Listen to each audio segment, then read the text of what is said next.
اور یہ اپنے تو اپنے دشمن بھی آج بھی اس بات کا اقرار کرتے ہیں کہ جو عشق رسول، جو ادب رسول، جو تعظیم رسول، جو مقام رسول اعلیٰ حضرت امام احمد رضا نے بیان کیا، فرماتے خدا کی قسم کوئی کمائی کا لال بیان کر ہی نہیں سکتا، کوئی بیان ہی نہیں کر سکتا۔ کیوں؟ عشق رسول بیان وہ کرے گا جس کے اندر عشق رسول ہوگا، خشک دماغ کا مولوی تو نہیں بیان کرے گا۔ اور یہی وجہ تھی کہ جب یہ باتیں ہندوستان میں ہوئی کہ انگریز کو نکال دو، ہندو اور مسلم اکٹھے رہ سکتے ہیں، مگر اعلیٰ حضرت نے فرمایا ایسا نہیں ہو سکتا، ہندو مسلم بھی اکٹھے نہیں رہ سکتے۔ پوچھا گیا کیوں؟ فرمایا وہ گائے کو عبادت کرتے ہیں، مسلمان گائے کا گوشت کھاتا ہے، مسلمان اس کا ذبیحہ نہیں کھا سکتا۔ یہ کیسے ممکن ہے؟ ہندوؤں کی تمام رسومات عبادات الگ ہیں اور اسلام کے تمام احکام الگ ہیں۔ مسلمان کی اپنی شناخت ہے، عبادت کے اعتبار سے، عقائد کے اعتبار سے۔ اور بات رہی توحید کی تو اعلیٰ حضرت رحمت اللہ علیہ نے اللہ کی وحدانیت پر جو دلائل باندھے ہیں، اللہ کے ایک ہونے پر جو آپ نے بحث کی ہے فتاوی رضویہ میں، وہ آج تک کوئی نہیں کر سکا۔ جب لوگوں نے سوال کیے کہ اگر اللہ ہے تو اس کا وجود ہے، جب لوگ اللہ کا وجود ثابت کر رہے تھے، اس وقت اعلیٰ حضرت رحمت اللہ علیہ نے اللہ کی وحدانیت کو بھی ثابت کیا اور یہ بھی ثابت کیا اللہ کا وجود ہے ضرور، مگر ایسا وجود نہیں ہے جو تم سوچتے ہو، جو تم سوچتے ہو ایسا نہیں ہے۔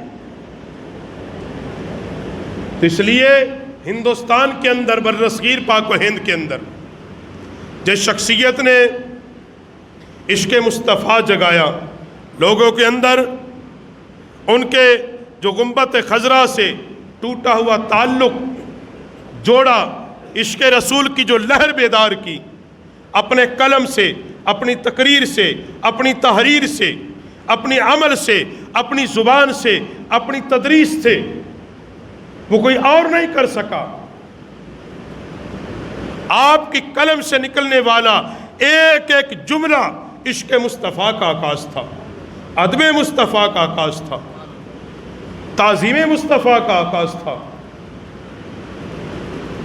اگر آج یہ جتنے اہل سنت کے اندر خرافات ہیں، جتنے بھی اعلیٰ حضرت کو لوگ پڑھ لیں، وہ ان سب سے پاک ہو سکتے ہیں، چاہے وہ دربار پہ حاضری دینے کا طریقہ ہو، چاہے میتوں کے کل ساتے تیجے کا مسئلہ ہو، چاہے میت کو دفن کرنے کا مسئلہ ہو، قبر کو بنانے کا مسئلہ ہو، عید میلاد النبی کا مسئلہ ہو، 11ویں کا مسئلہ ہو، یہ سارے اگر آج لوگ صحیح معنی میں مولوی منبر سے اعلیٰ حضرت کو بیان کرنا شروع کر دیں اور لوگ ماننا شروع ہو جائیں، جتنے بھی یہ مخالفین ہم اہل سنت پہ اعتراض کرتے ہیں، سب کے اعتراض ختم ہو سکتے ہیں۔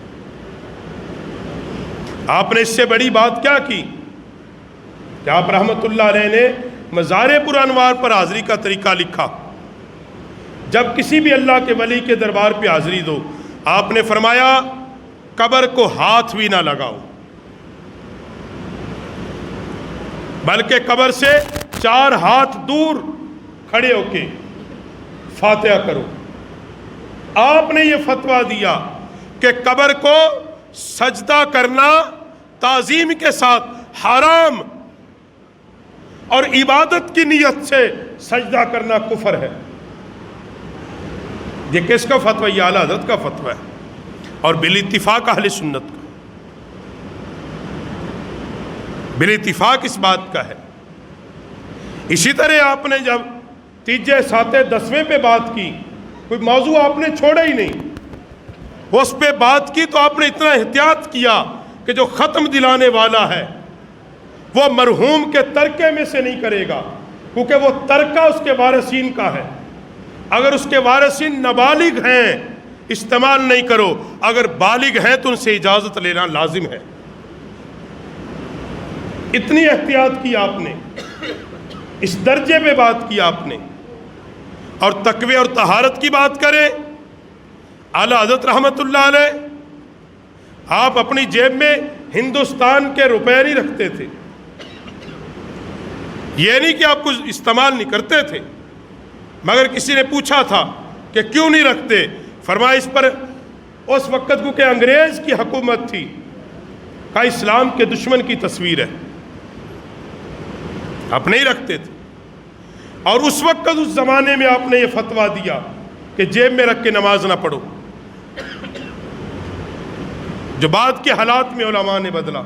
تو اس لیے حضرات گرامی قدر، ضرورت عمر یہ ہے میرے اہل سنت کے نوجوانوں کہ صرف اعلیٰ حضرت کے نام پہ چندے نہیں اکٹھے کرو، اعلیٰ حضرت کو پڑھو اور اعلیٰ حضرت کی تعلیمات پر عمل کرو، عمل کرنے کی کوشش کرو۔ آگے ربیع الاول شریف ہے کہ سرکار کا میلاد ہم تعلیمات اعلیٰ حضرت کی روشنی میں کریں۔ یا داتا صاحب کا عرس کل سے شروع ہو رہا ہے، وہاں حاضری ہم تعلیمات اعلیٰ حضرت کی صورت میں کریں، نہ کہ اپنی من مرضی۔ میں نے پچھلا پورا جمعہ اس موضوع پر پڑھا دیا ہے کہ وہاں کیسے جا کے حاضری دینی ہے اور کن حالات میں جانا ہے، ہم نے وہاں جا کے کرنا کیا ہے۔ اس لیے حضرات گرامی قدر یہ بات یاد رکھو، اس وقت دنیا اسلام اور بالخصوص پورے اسلام کے دشمنوں کا یہ پیارا وطن ٹارگٹ ہے۔ یہاں پر مذہبی عقائد ٹارگٹ ہے۔ پوری دنیا کے اندر جو عشق مصطفیٰ پاکستان کے لوگوں کے اندر ہے، خدا کی قسم پوری دنیا کے مسلمانوں کے اندر وہ نہیں ہے۔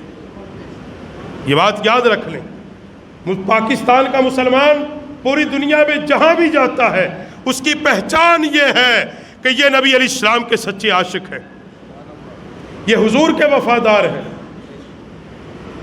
یہ حضور کے وفاداروں کی محنت ہے۔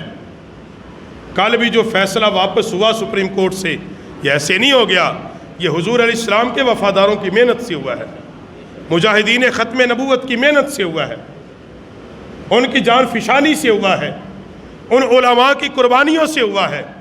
اور اس سے مسلسل یہ کھلواڑ کرتے رہیں گے، مگر یہ عہد تجدید کر لو کہ ہم اپنی جانیں دے دیں گے، مگر اس وطن میں نبی علیہ السلام کے غردار کے لیے جگہ نہیں چھوڑیں گے۔ عقیدہ ختم نبوت پر ہم کوئی سمجھوتا نہیں کریں گے، یہ ہمارے ایمان کا حصہ ہے۔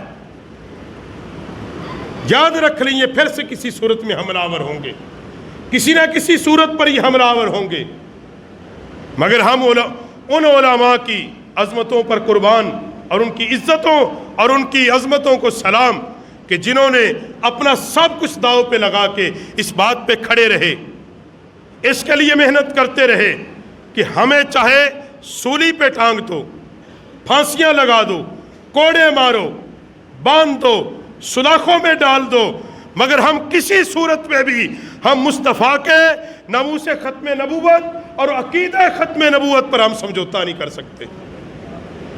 یہ اس کا نتیجہ ہے جو کل ایک قاضی نے کہا ہم سے غلطیاں ہو جاتی ہے، ہم کہتے ہیں یہ بھی اس کے لیے بھلا، اللہ نے اس کو عقل دی، ہدایت دی کہ اس کو یہ سمجھ آ گئی کہ یہ پاکستان نبی علیہ السلام کے غلاموں کے لیے ہے، یہ رسول اللہ صلی اللہ علیہ وسلم کے وفاداروں کی دھرتی ہے۔ اس لیے نوجوانوں جاگو، بڑے سارے موضوع ہیں، بڑی ساری باتیں ہیں، مگر میں ہر جمعے آپ سے یہ کہتا ہوں اہل سنت کے لوگوں جاگو، نہیں جاگو گے تو نہ ہوگی تمہاری داستان، تمہاری داستانوں، داستان مٹ جائے گی تمہاری۔ میرے بزرگ بھائی جاگیں۔ میں آخری بات یہ کہتا ہوں، ہم سارے اہل سنت ہیں،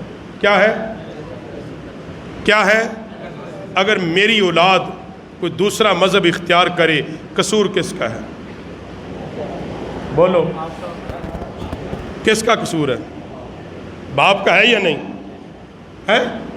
اب نہیں ہم بولیں گے، باپ کا قصور ہے کہ باپ اہل سنت تھا، بیٹا کسی دوسری طرف گیا ہے۔ مطلب کیا ہے؟ وہ باپ اپنے بیٹے کو اپنا مذہب اور عقیدہ ہی نہیں دے سکا، یہ فکر کا ایک سوال میں آپ کے لیے چھوڑ رہا ہوں، سوچنا باہر نکل کے، میری تقریر جذباتی نہ سمجھنا، دل کی تختی پہ لکھ کے سوچنا رات کو بیٹھ کے کہ باپ اہل سنت ہے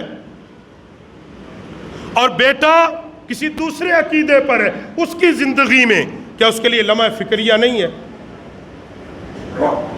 ہے یا نہیں؟ تو یہ وعدہ کرو، آپ مسجد میں بیٹھے ہو کہ انشاءاللہ ہم اپنی اولاد کو عقیدہ اہل سنت دے کے مریں گے۔ کیا اپنی اولاد کو دو گے عقیدہ اہل سنت؟ ہم عقیدہ اہل سنت دے کے مریں گے، ہم اپنی اولادوں کو عشق رسول دے کے مریں گے، ہم اپنی اولادوں کو عشق صحابہ دے کے مریں گے، محبت اہل بیت دے کے مریں گے۔ ہم وہ عقیدہ ہے ہمارے پاس الحمدللہ، وہ میں کہتا ہوں کہ شبنم کے قطروں سے بھی زیادہ ستھرا اگر کائنات میں کوئی عقیدہ ہے، وہ خدا کی قسمیں وہ اہل سنت کا عقیدہ ہے، وہ اہل سنت کا عقیدہ ہے۔ ہم اپنی اولادوں کو صحابہ کا بے ادب ہے نہیں بننے دیں گے، اہل بیت کا بے ادب ہے، اولیاء کا بے ادب ہے، رسول اللہ کا بے ادب ہے۔ ہم اپنی اولادوں کو دفاع صحابہ بھی سکھائیں گے، ناموس رسالت بھی سکھائیں گے، ادب اہل بیت بھی سکھائیں گے، پھر جا کے کہیں کامل مسلمان بنو گے۔